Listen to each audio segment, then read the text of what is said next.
Bringing these budget vehicles back to life.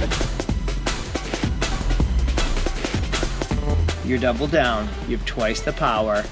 Let's...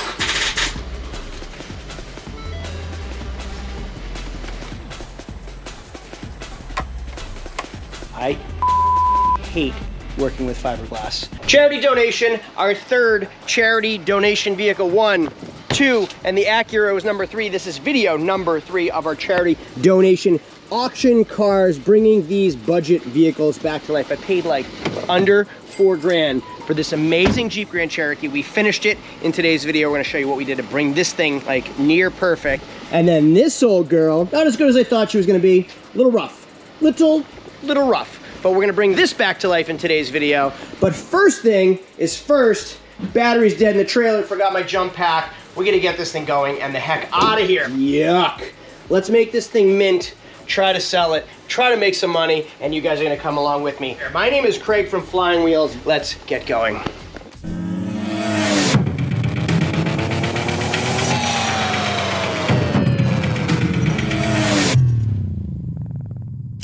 Let's start from the beginning. My RAM, that's basically my toolbox. Everything sits in there. I had a set of jumper cables right here. Is it first on, last off? Is black and red? I think red is first on, last off. So we're gonna go first on, and then we're gonna go negative, and I'm pretty sure these are not going to reach that. Oh, maybe they will. We're gonna go first on. We got our negative right here. Herbal trailer. and there is our beautiful Ford Fusion. I thought she was a Florida car. She was a donation car. I loved that it's a Ford Fusion from Florida, because there's no rust. Wrong. I should have looked. PA, Pennsylvania. It says Pennsylvania all over it. I thought I was buying a rust-free car because these things rot on the rockers in New Hampshire and in New England, and apparently also in Pennsylvania. Whatever, let's get it out of here. We have our cables connected. I really don't want to climb in this thing and climb out of this thing. Let's see if it starts. Come on, baby. I have to pick my kids up from school in like 10 minutes.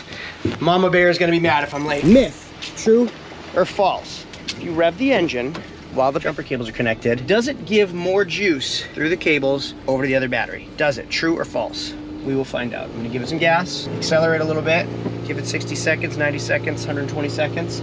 We'll go over and find out. 2 minutes later. It's been approximately 2 minutes. Let's try again. Bad news is, I have to go get my kids. All right, whatever. We'll go back, get our jump pack. Come on, baby. You're double down. You have twice the power. I'm gonna shut this off and get it going before I swear in front of any possible children on TV land. Cooler heads prevail. I'm going to need to get a new battery at some point anyway. I'm just going to come back with a new battery. I'm calm. I'm patient. Woosah. Goose Fraba. Jaya. If you guys get any of those 3 references, my mind will be blown. New battery will come back again. A few days later. Fast forward a couple days, I ended up just shoving this thing out of the trailer because I could not get it jump started. So the battery is just stone dead. I ended up getting a battery. We're gonna swap the battery out. We're gonna take it to the car wash. Try to clean this thing up, and I'm gonna wholesale it. I don't retail anything anymore. I don't want to deal with customers. They've become a real pain in the butt post-COVID. So we're gonna do a headlight correction on it. We're gonna polish it. We're gonna clean it, clean up some rust, replace the battery, check the fluids, tire pressure, and then we're going to get rid of it. So first things first, we're gonna remove the negative terminal, then the positive terminal, and hopefully this thing just pulls out. Nope, it's bolted in. And then we're gonna put that battery in.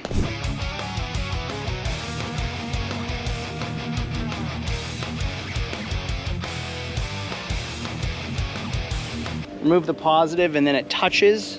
At some point I can still get shocked. If I remove the negative, I can work on the positive without getting shocked. If I'm then putting the battery back together, I put the positive back on and then the negative, you don't get shocked. Also, I opted for a brand new battery. It cost me about $70. Now, if you go to your local junkyard, if you think about it, like salvage yards get a lot of scrapped cars that still have good batteries. You can get a decent used battery for $20 to $25 at junkyards, so it would have saved me roughly $50. If there was a local junkyard, I could have got a battery.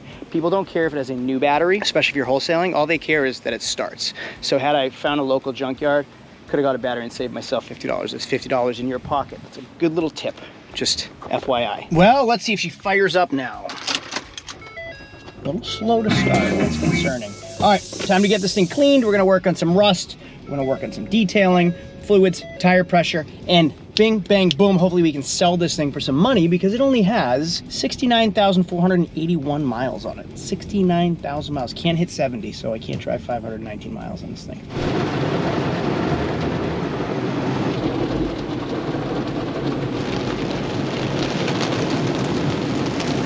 I'm gonna show you guys this. So I just went through the car wash and now I'm cleaning the floor mats. I don't know what is on this floor mat. It looks like root beer is coming out of this thing. This will be the second time I'm rinsing this off. And it just keeps coming. I don't know what that stuff is. That brown root beer stuff just keeps coming off. Look at this ridiculous Ford problem. You'll see the water running out the bottom of the door. So water runs down here, down the windowsill, and then it pours out the bottom of the door when the door is open. But if the door isn't open, it sits and rots the rocker panels. So when you see Ford Fusions, F-150s, the reason the rockers are rotted is because, and the bottoms of the doors, is because water sits in here because there's no drainage and it just leaks when the door's open. If the door doesn't ever open, it just sits and rots. I don't know what all this stuff is. I blew everything out with the airline after I did the first vacuum. So I vacuumed it, blew it out with the airline, and then this is what came out. Like, I'm afraid to touch it, but it just is so brittle. What is this stuff? I'm gonna vacuum it again, blow it out again, and then wipe everything down. Spray everything down with a degreaser, and I'm gonna give it a solid scrub with a brush. Door, everything's plastic, so it really doesn't matter. I'm gonna just get everything. We'll clean the windows last, so just gonna let it soak in and kind of break all the dirt down, especially around the edges right here. I gotta let that sink in and break it all up. And the cup holders, this stuff is disgusting, so we'll let it soak. I'm gonna come back to it and scrub it all.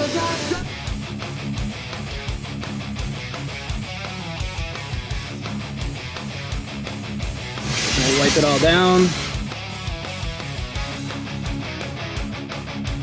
So this car clearly had been sitting somewhere for too long, and it just has like really caked up dirt and grime on the paint. So I sprayed it down with some degreaser the entire car, everything, the paint, everything. And I'm going through the car wash one more time, and then I should be all set to do like headlight restoration, take it home for a buff and everything else. And away we go. I'll polish this thing at home, which I really enjoy doing, hanging out in my driveway, cleaning cars.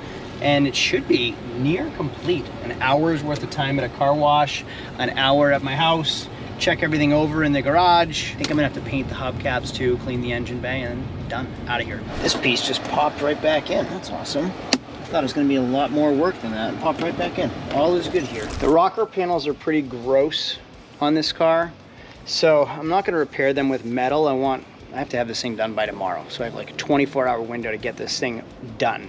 Finished from the very beginning to the very complete. I'm gonna take some short strand fiberglass body filler. So it's not Bondo, it's body filler with fiberglass in it. So it has like a resin, and it dries quick, number one, bonds, and the hair actually holds up better than like Bondo. So it'll fill the cracks a little bit better. It'll stay in place. I could use actually fiberglass if I had more time. I'd use fiberglass, lay it on, it hardens, and then I'd use this over it, and then I'd use Bondo over that. That's probably the correct way, aside from actually putting metal there.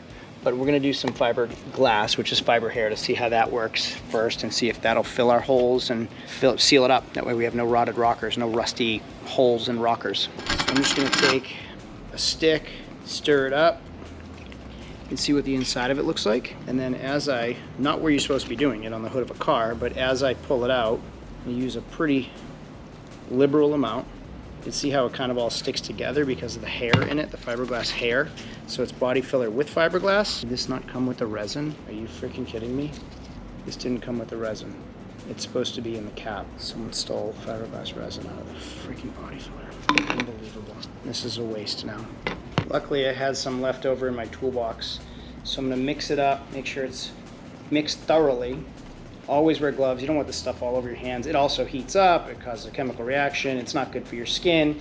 And honestly, it's never gonna come off. Don't get in your arm hair either, because it's gonna tear your arm hair out. A few minutes later. That didn't work. It made a flipping mess everywhere.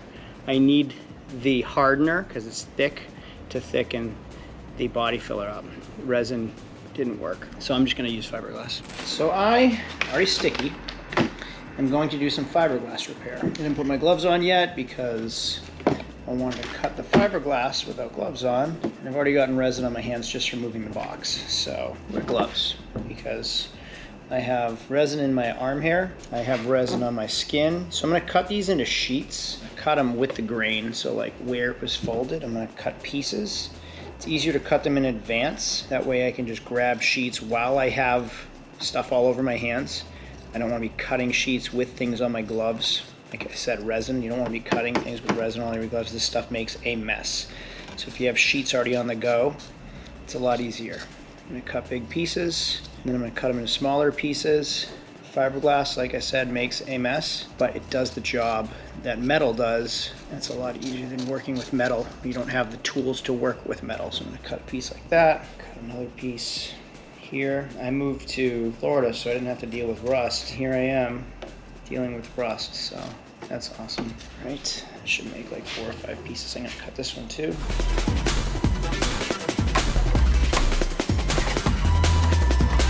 All right, now that I'm gonna lay these out, you can see the mess it's already making. There's fiber hair everywhere. Cut these into thirds, it'll give me roughly 9 pieces. This is okay, I don't need a mask on yet, but once you start sanding this stuff, you're gonna want a mask because you don't wanna be breathing in fiberglass particles when you're without a mask. You don't want this stuff in your lungs. I'm gonna lay them out just like this.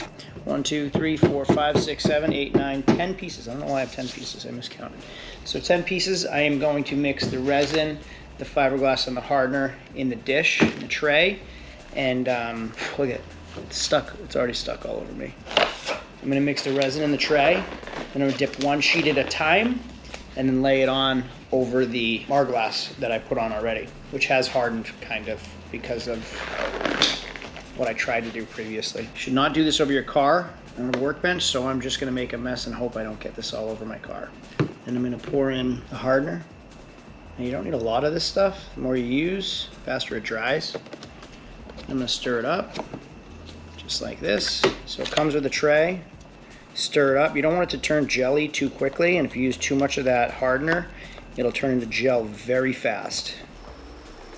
And then everything you've made is useless. So I'm fighting the dark and the light and the lights. That should be good right there. This to the box, and now I'm just going to do one piece at a time onto the body. I don't remember if I said I like working with fiberglass, but I can promise you right now, I hate working with fiberglass. I have it in my hair, my face, my skin. It is on my floor. It's everywhere. I hate working with fiberglass. There's no easy way to keep it clean, and it sticks to everything but the car. But here you go. Like, we have fiberglass on the rockers up there, back here, and on the other side. I'll let it dry overnight. Tomorrow I'll sand it smooth. I'm never gonna match this, so I'm just gonna hit this with like truck bed from here down.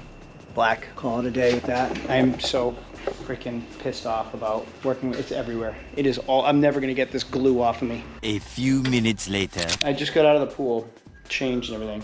My leg is on fire, so I looked, fiberglass on my leg, resin, that's not, I'm gonna have to shave my legs now.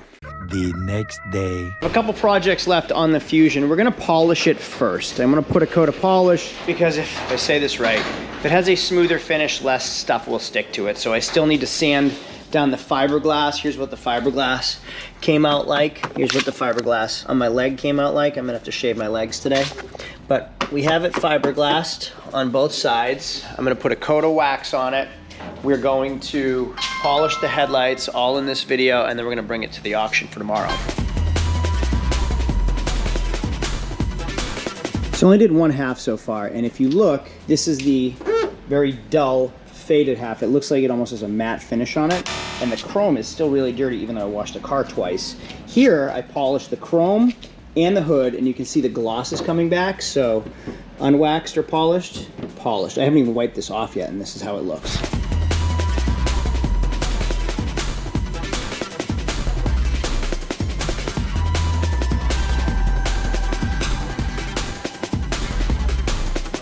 So now that we put a polish on, there really shouldn't be a lot left The buffer should have taken a lot of it off. Polishing the car, not over waxing it. So the roof looks pretty darn good. If I did it in the heat, the wax hardens very quickly, and it's a lot more labor intensive to try to get the wax off the vehicle. But here's what it looks like after a coat of polish. So I've been working in the garage this whole time. Literally just went in to get the camera because I'm gonna do a headlight restoration and clean the engine. And Florida weather, it's now raining on me. We're still gonna do it. I'm gonna do a headlight restoration and we're going to clean the engine up. So here is the before of what the engine looked like. And here's the before of the headlights. Now that they're wet, they don't look that bad, but I'm actually gonna show you how we do a headlight correction too. I already actually only polished this with the polisher and it looks better. So I know these headlights are gonna come out pretty good, but first thing we're gonna do is clean the engine out. Now, one thing you need to know, these are ignition coils. This is the 4-cylinder, so we have 1, 2, 3, 4 ignition coils. You do not wanna get those wet. If those get wet, they could pop, and then you're gonna have a misfire. Now, this car's running great. There's no reason I should get any of the electricals wet, so I'm just gonna lightly soak the engine bay. I'm gonna spray it down, scrub it, and then lightly rinse it off.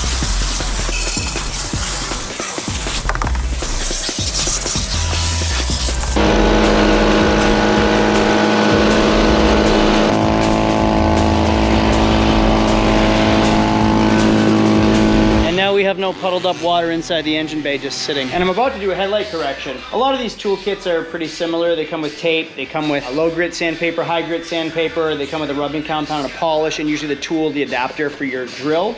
I don't recommend a specific brand. They all kind of work the same and they work well, but I'm gonna show you how it works and what I do to get the headlights looking like brand new as soon as the Florida rain stops again. In the meantime, this is what the fiberglass looks like. Here, here, and over here. I'm gonna sand that down while we wait, and then we'll do the headlights after. Most headlight kits come with this attachment. If it doesn't come with this attachment, stay away. Those 2-part like rub on, rub off kits, they don't work. You need to do some manual labor to get this stuff off your headlights. Anything less is temporary. So it comes with this attachment. First thing, 500 grit wet sanding. Wet sanding means use with water. This is wet sandpaper. Keep a wet surface. I'm gonna try to shoot it like this. So we're gonna wet the headlight and then just do a nice light coat with the sandpaper. Now you can see how I'm touching the tape. That's why we tape everything off. If the tape wasn't there, I would be touching paint, which isn't a good thing.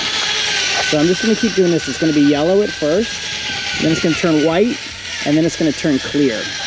When it turns clear, we know we can change the sandpaper.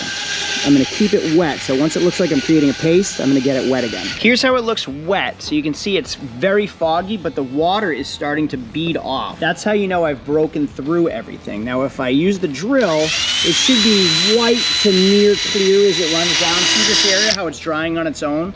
That's how I know I'm near finished with the 500. So this, because it's dry, it's gonna be pasty, but it's going from yellow to white to near clear now, and that is how I know I'm finished. If you don't see that, you're not done yet. So let's rinse it off again. I'm gonna do one more, just to show you what it looks like clean. Now there's still a lot of paste on the sandpaper, but you see how it's clear now?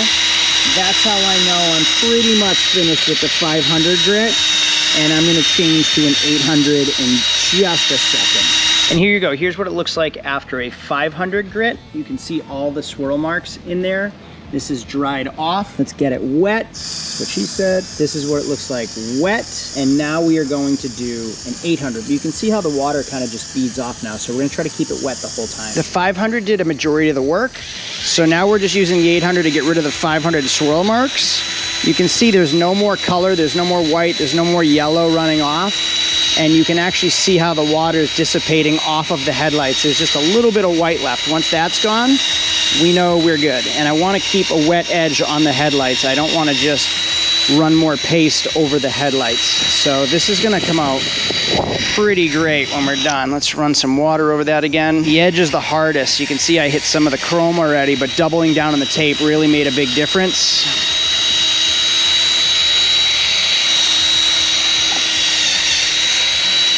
I think we're good with the 800 now. 3000, this is 3000 grit. It's not even really like sandpaper. It's just a smooth finish and it's thicker on a foam pad. So this is going to get rid of the 800 swirl marks. Get it wet. And it almost works as a polish. You can see how quickly the headlight is drying off now. And now what is running off the headlight isn't even white anymore. It's more like kind of milky. So this is just polishing up the headlight and removing all the swirl marks. Okay, we're almost done. This actually creates the water to beat up on the headlight too. This is gonna be great. Now the way you know you're done is when I run the rest off the headlight. The way the headlight looks wet is how it should look dry after a polish. So this is pretty much what your headlight is gonna look like when I'm done, which is a significant difference. And you can see how the water's just running off of it now. We're just gonna do a polish and use the UV protectant and we're good to go. Tape is off, it's polished. This is what it looks like after a polish. Now I have a UV protectant we're gonna put on. I'm gonna rub it on the entire headlight. And this is what it looks like after the UV protectant. Pretty amazing. Well worth the half hour it took me. Driver's side, passenger side. Now I'm just gonna, with some scissors, cut off all the excess fiberglass before I sand it down. This will save a little bit of time and dust.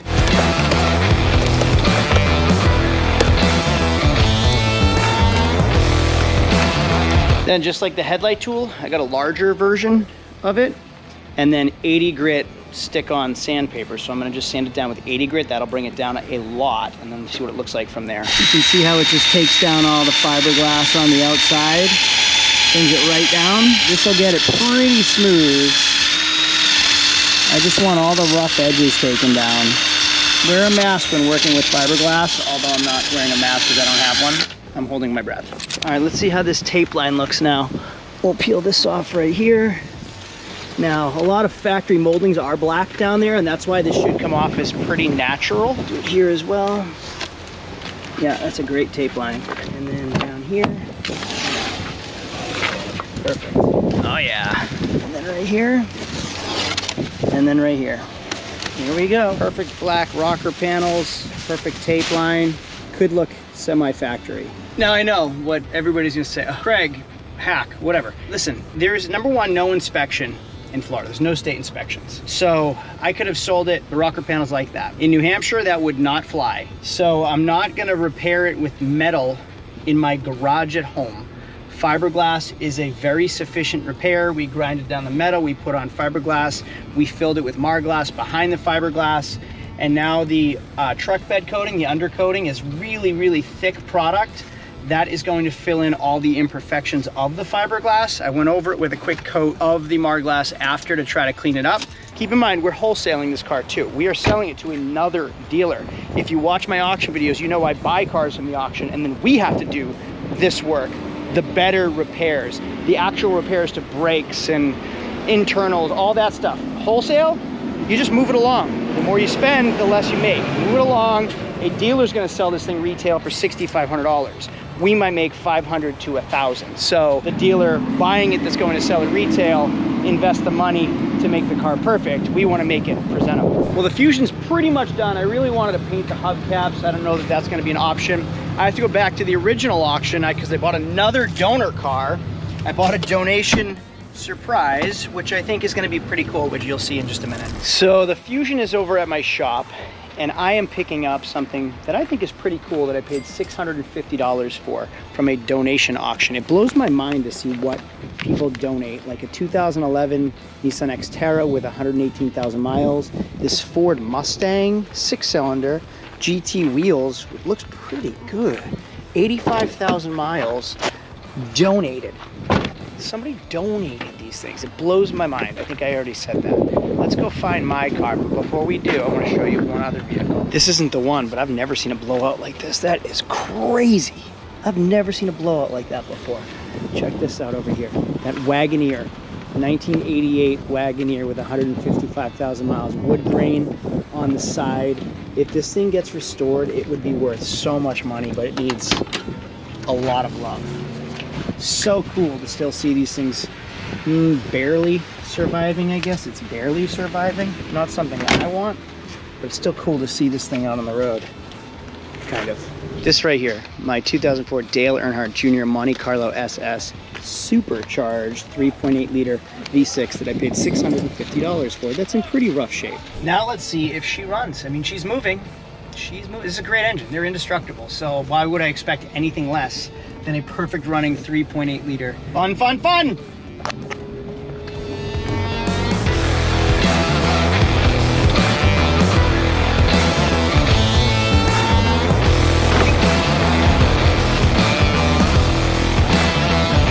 All right, we'll tie her down. We'll get her home. Our next video, we're gonna bring this thing back to life. So the Monte Carlo is loaded up. We're gonna get it back to our shop. This is our next project, and we're gonna get this thing alive and looking as beautiful as a 200,000 mile Monte Carlo can look, and we'll figure out what to do with the clear coat. But from underneath, it looks like there's no rust, and the engine sounded strong. So I think we're gonna do okay. For now, let's get back to my shop, get back to the Fusion, and then get it to the auction tomorrow. I went for one more car wash just to get all the excess off from buffing the headlights. We shined up underneath the hood so you can see in the top corner what it looked like before. Here's what it looks like after. Headlights look amazing. If you look in the top corner, you can see what the headlights looked like before, and here's what they look like after. The chrome is polished, the paint looks great. Only thing I should have done, wheel covers. I'm disappointed in the wheel covers. Look at how the water, again, runs out of the bottom of the door, which is why the rocker panels are always rotted on these things. I'm filling up the tires now. We checked all the fluids, and we're done. Car looks amazing, very presentable. I mean, presentable, is that what I just said? Essentially, a dealer could buy this at the auction the way it is and sell it the way it is. I've been driving it for 2 days straight. I'm bummed about the hubcaps. I should have taken a little bit more time, but again, we're wholesaling this thing. We're not selling it retail. You can leave things for the dealer to do. Wow. So you can see the paint polished up really well. The fenders are glossy. Everything looks good. The tires are near brand new Coopers on it. Hubcaps presentable, but not great. I didn't touch up any of the paint here and here, but you can see a little bit of wax left over on the roof. Again, I'm gonna fill up all the tires, but even better than the exterior is the interior. Look at the interior right now. Like a brand new Ford Fusion with 69,000 miles. We should do pretty well in this car tomorrow. Oh, cup holders. I'm gonna get this to the auction tomorrow. It's a Highline sale, which is kind of fun. You get to see the Highline sale. And then we're gonna run it through on Thursday. So I get it a day early so they have time to prep it. They have time to run it, take pictures of it, do a condition report, get it marketed so other people can see what it is. I don't have a great number, but we're running in other budget-friendly cars this time. Unlike the Grand Cherokee where we were running in Highline, it didn't make much sense. Cheap cars. Running in the Highline lane, you're not gonna get the right buyers. All right, that's it for now. So this is a two-part episode in our budget car series. Today, I feel like went a little long, but we taught you how to restore headlights, taught you how to do a shoddy job at fiberglass, and showed you how nice cars can be, even though people may think they're junky enough to donate them. This one is a score. Tomorrow I'm gonna bring it to the auction, and in the next video, we're going to sell it. I'll take you to the auction, I'll show you what's at the auction, and we'll see what we get for this thing, and hopefully we make a profit. I think we own it for around $2,000. So we'll see you in the next video. If you like this video, make sure to hit thumbs up. It's a favor to me. Tell me what you did, what you didn't like in the comments section, and if you wanna see more videos like this, make sure to subscribe and hit the bell to get notified every time we make a new video. That's what that bell is for, to get notifications. Thanks for watching. I'll see you all later. Adios.